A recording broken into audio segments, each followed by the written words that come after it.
बिस्मिल्लाहिर्रहमानिर्रहीम। मेरे मोअज़्ज़ज़ साथियों, RHCSS सीरीज़ के लेक्चर नंबर 9 के साथ मैं आपकी खिदमत में हाज़िर हूँ। लेक्चर नंबर 9 का टॉपिक आज हम कवर करेंगे वो है IP tables. IP tables, net screen, net filter, ये लिनक्स के फ़ीचर का वो हिस्सा है जिसे हम फायरवॉल कहते हैं, और ये बाय डिफ़ॉल्ट लिनक्स के अंदर बिल्ट इन होता है। एक बात मैं आपको समझा दूं कि RHCSS एग्ज़ाम के लिए आपका IP टेबल्स में एक्सपर्ट होना ज़रूरी नहीं है। हाँ, RHCE के एग्ज़ाम के लिए ज़रूरी है कि इस हद तक एक्सपर्ट होना आपका। यहाँ पर हम IP टेबल के कुछ वो एस्पेक्ट कवर करेंगे जो कि आपको during the examination service level पर हेल्प आउट करवा सकें। मिसाल के तौर पर अगर आपने HTTP की सर्विस ऑन की है तो उसको अपने फायरवॉल पे अलाउ कराना है, या अगर आपने NTP जिस तरह हमने कॉन्फ़िगर किया था NTP को अपने फायरवॉल पे अलाउ कराना है, तो वो सारी बातें आप आज के लेक्चर में सीख जाएंगे। आपको तरीक़ाकार समझ आ जाएगा कि ये काम आपने करना किस तरीके से है। तो आइए लेक्चर का हम आगाज़ करते हैं और प्रैक्टिकली ज़रा मूव करते हैं आगे। IP टेबल्स को बेसिक लेवल पर रन करने के लिए जो सबसे आसान काम है वो कमांड है system -config firewall। ये लिनक्स का GUI टूल है जिसके थ्रू आप लिनक्स के IP टेबल्स या सिक्योरिटी एरियाज़ की बेसिक कॉन्फ़िगरेशन कर सकते हैं। एक मेरी बात ध्यान में रखिएगा कि वो काम जो आप इस GUI के थ्रू करेंगे उस पर अगर आपने काम किया तो जो आपने IP टेबल्स की फ़ाइल में काम करना है, जो /etc/sysconfig में IP टेबल की फ़ाइल पड़ी है, उसमें अगर आपने मैनुअली कोई एंट्रीज़ की तो सारी एंट्रीज़ वॉश आउट हो जाएंगी। तो लिहाजा ये आपने ध्यान में रखना है कि अगर आपने GUI टूल यूज़ करना है तो फाइल के अंदर मौजूद रूल्स का पहले कोई बैकअप बना के रख लें, अदरवाइज़ आपको प्रॉब्लम का सामना करना पड़ेगा। वैसे भी बेसिक लेवल के लिए तो चलें ठीक है, आप इसको यूज़ करें, इस एग्ज़ाम में भी आप इसको यूज़ करें, मैं प्रेफर करूँगा।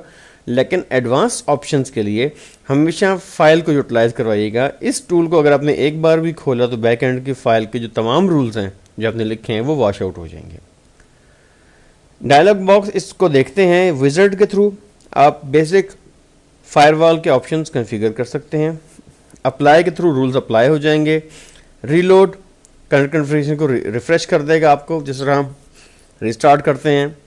एनेबल और डिसेबल, इस वक्त ये फायरवॉल चल रही है, सर्विस स्टार्टेड है तो ये एनेबल्ड है। आप डिसेबल करेंगे तो सर्विस फिर ब्लॉक हो जाएगी through out the reboots.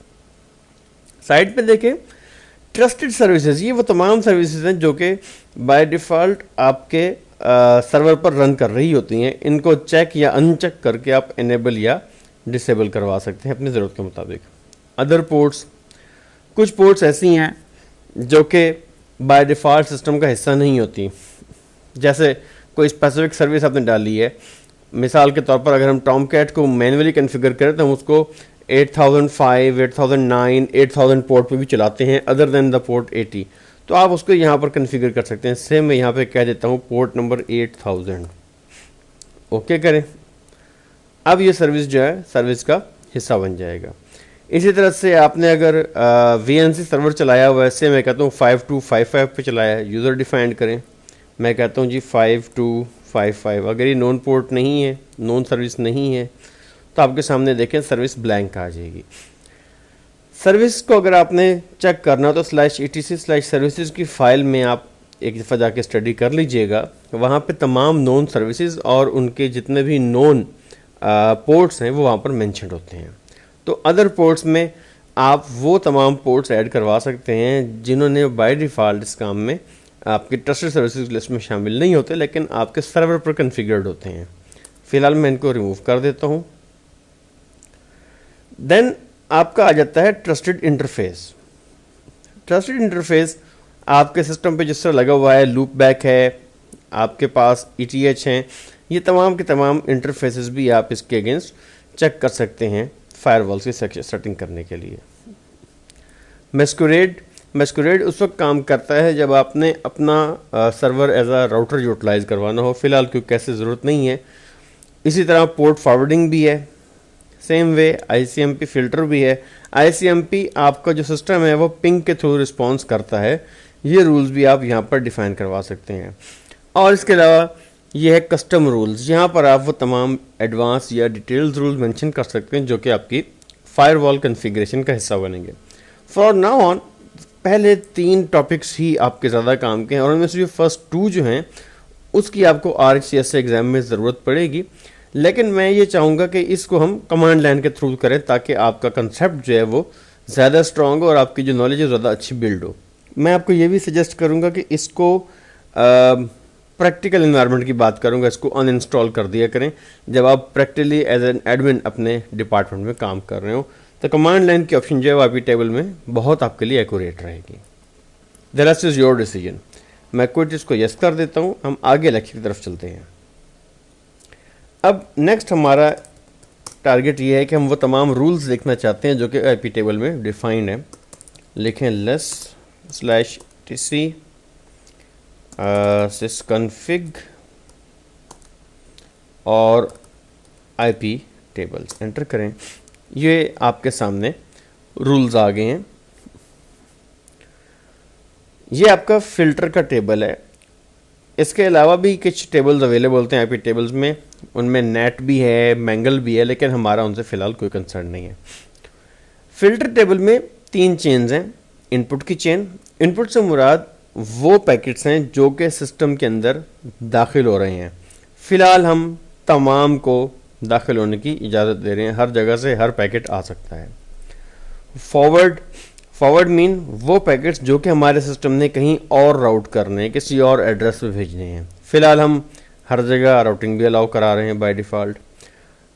Output chain से मुराद वो पैकेट जो हमारे सिस्टम से बाहर जाएंगे। हम फ़िलहाल आउटपुट के लिए सारे पैकेट्स को एक्सेप्ट कर रहे हैं। एग्ज़ाम में आपके लिए इनपुट ही जो है वो मेन टारगेट एरिया होगा। अगर आप नीचे रूल पढ़ें, जैसे हमने इसको पढ़ के देखते हैं, हमने इसमें इनपुट करवाया हुआ है उन तमाम को जिनकी स्टेट इस्टेब्लिश्ड है या रिलेटेड है, उनको तमाम को हमने एक्सेप्ट किया हुआ है।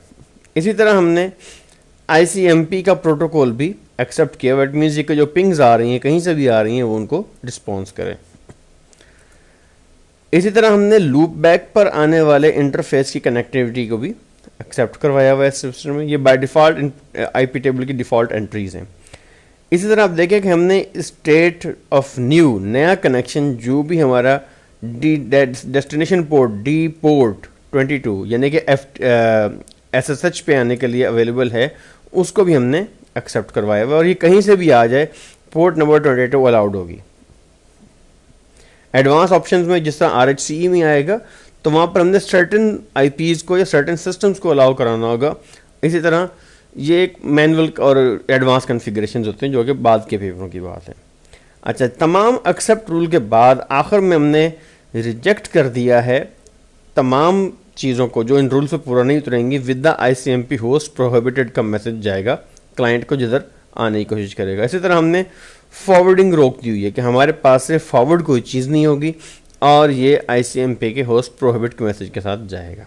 तो इस मीन्स हमारा सिस्टम एज अ राउटर जो है वो काम नहीं कर रहा होगा। ये भी देखिएगा कि इनपुट के रूल में जब कोई रूल एक पैकेट को प्रोसेस कर देता है तो उस पैकेट पर फिर फर्दर रूल्स प्रोसेस नहीं किए जाते। कि अगर ICMP पिंग आ रही तो ICMP की पिंग होने के बाद वो नीचे का रूल कहीं नहीं उतरेगा, ऊपर ही प्रोसेस हो जाएगा। इसीलिए जब भी फायरवॉल के रूल डिज़ाइन किए जाते हैं तो उनको सीक्वेंस से डिज़ाइन किया जाता है कि एक्सेप्ट में रेलेवेंट रूल्स पहले डिफाइन कर दिए जाते हैं और उसके बाद तमाम ट्रैफिक को रिजेक्ट से रोक दिया जाता है। अब लेट्स सपोज मैं रूल लिखना चाहता हूं कि पोर्ट नंबर 80 पे आने वाली ट्रैफिक और पोर्ट नंबर 123 पे आने वाली ट्रैफिक, 123 हमारा NTP का सर्वर है, उस पे आने वाली ट्रैफिक जो है वो मेरे सिस्टम में अलाउ हो जाए। तो हम कमांड लिखेंगे, इसको VI करेंगे, इस टेबल को VI कर लें या इंसर्ट का रूल लगा लें, दोनों ऑप्शन पॉसिबल हैं। फ़िलहाल मैं VI करवा देता हूँ। sysconfig में IP टेबल्स को ज़रा VI करें, इंसर्ट प्रेस करें और ये J का रूल है, ये 22 पोर्ट के लिए है ना, यहीं पर हम साथ ही लिख देंगे। मैं इसको कॉपी नहीं कर रहा, सिर्फ लिख रहा हूँ ताकि आपको भी लिखना ही कि रिकमेंड करूँगा कॉपी पेस्ट ना कीजिएगा ताकि आपकी कुछ प्रैक्टिस बिल्डअप हो जाए। मैं कहता हूँ इनपुट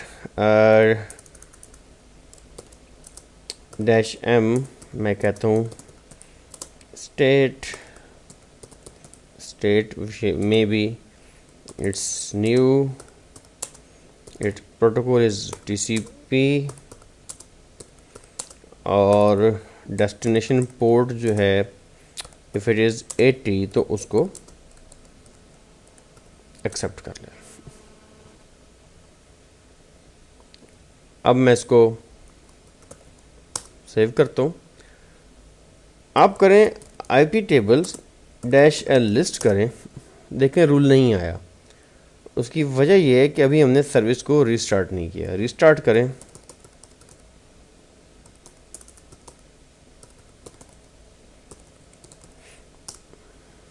अब लिस्ट करें, ठीक है। और अब आप ये देखें कि HTTP भी जो है हमारे पास अलाउ हो गया। तो ये तो तरीका है जो आप फाइल को टोटल क्या कहते हैं मॉडिफाई करके लिख देते हैं। अच्छा, IP टेबल डैश एफ जो है वो फ्लश कर देता होता रूल्स को, लिहाजा ज़रा ध्यान से यूज़ कीजिएगा। बेसिक ट्रबल शूटिंग करने के लिए आप डैश एफ लिख कर ट्रबल रूल्स फ्लश भी करवा सकते हैं। आप खुद ही कीजिएगा और ताकि आपको इसका कंसेप्ट ज़रा स्ट्रांग हो जाए। दूसरा तरीका ये है कि मैं कमांड लाइन्स के आईपी टेबल्स की कमांड देकर ना तो कोई भी स्पेसिफिक जो रूल है वो पुट कर देता हूँ फाइल के अंदर। दो तरीके हैं, या तो आप इंसर्ट करें या आप अपेंड करें। अपेंड करने से गुरेज कीजिएगा क्योंकि अपेंड की कमांड फाइल के बॉटम पे राइट करेगी, जिससे मुराद ये कि रिजेक्ट के रूल के नीचे आपका रूल रखा जाएगा। नतीजा ये निकलेगा कि रिजेक्ट होने की वजह से आपका रूल नीचे वाला पढ़ा ही नहीं जाएगा। सो लिहाजा जब भी आप कमांड लाइन के थ्रू लिखें तो रूल को इंसर्ट करवाएं, ना कि अपेंड करवाइएगा। मैं कहता हूँ कि इस I P tables dash I for insert, अगर आप एक आओगे तो अपेंड हो जाएगा। सो आई, इट इज़ आई, मैं कहता हूँ जी इनपुट कर दो प्रोटोकॉल हो टीसीपी और डैश डैश डैश पोर्ट मेरी जनाब कौन सी पोर्ट खोल दूँ, 21 खोल दूँ, डैश जे एक्सेप्ट करो। मैंने पोर्ट नंबर 21 ओपन करवाई है और उसको मैंने रूल्स में लिखा। अब आईपी टेबल्स को आप ज़रा दोबारा लिस्ट करवाएं, ठीक है जी। और ये देखें ये पोर्ट जनाब 21 की FTP के लिए आपकी खुल गई है, ठीक है। अब आप सर्विस को ज़रा रिस्टार्ट करें, अब फिर लिस्ट करें, FTP गायब हो गया। ये सेम ऐसा ही केस है कि आप सिस्टम रिबूट करते हैं, जो मैंने आपको बताया था कि चेंजेस परसिस्ट नहीं करती। तो इस चेंज को परसिस्ट करवाने के लिए आप करेंगे कि आईपी टेबल के केस में आप पहले तो जनाब अली इसको एक दफ़ा दोबारा लिखें। अब आप ज़रा लिस्ट लें, रूल लिखा गया। अब कमांड होगी IP tables service IP tables save. ये अब उसने फायरवॉल का रूल अपनी से टेबल के अंदर सेव कर दिया है। अब आप बेशक जनाब 10 बार रिस्टार्ट करें, मैं ये रिस्टार्ट कर देता हूँ। अब मैं लिस्ट करता हूँ, नाउ FTP जो है वो अपनी जगह पर ही मौजूद है। तो ये तरीक़ाकार है आईपी टेबल के अंदर कमांड लाइन के थ्रू लिखी गई चीज़ को परसिस्टेंट करने का। और जब आप एग्ज़ाम में ये काम कर रहे होंगे तो जैसे मैंने आपको पहले बताया कि सिर्फ जो सर्विसेज आप ऑन कर रहे हैं जैसे HTTP है और NTP है, उनका सिर्फ इनपुट के पैकेट आपने अलाउ कराने हैं, मज़ीद इसके साथ कोई छेड़छाड़ नहीं करनी है आपने। अच्छा, दूसरा वे क्या है कि अब से FTP की ज़रूरत मेरी बंद हो गई है, मैंने इसको डिलीट करना है। तो डिलीट करने के लिए मैं क्या लिखूँगा, मैं लिखूँगा IP tables dash capital D for deletion. ज़रा ऊपर से कमांड जनाब कॉपी कर लेते हैं दोबारा टाइप करने के। और ये जी मेरे पास आ गया D, और आगे मैंने उसको रूल लिख के दे दिया है कि जनाब इसको आप जो है वो डिलीट कर दें। एंटर करें, कुछ भी नहीं हुआ शो। अब आप लिस्ट करें, देखें वॉश आउट हो गया रूल। और अगेन क्या काम करना है, कुछ भी ना हो तो जनाब सेव फिर भी करना है। सेव करके उसके बाद आप रीस्टार्ट दें और उसके बाद आप लिस्ट करें।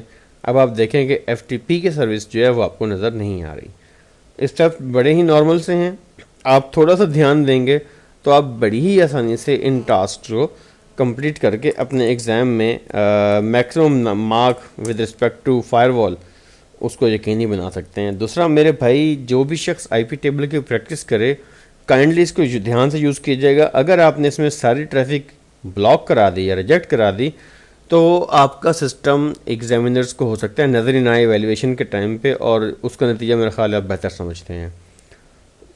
तो मैं ये सजेस्ट करूँगा कि IP टेबल्स के मैन पेजेस कंसल्ट करें, कुछ एग्जांपल्स लें ताकि आपकी IP टेबल्स पर ग्रिप अच्छी खासी हो जाए और आप एग्ज़ाम के दौरान किसी मसले का शिकार ना हो। वैसे जिस तरह मैंने आपको बार बार इस लेक्चर में बताया है कि आपने सिंपल कमांड प्रोसेस कराकर इनपुट की एंट्रीज खोलनी है तो वो कितना बड़ा इशू नहीं है।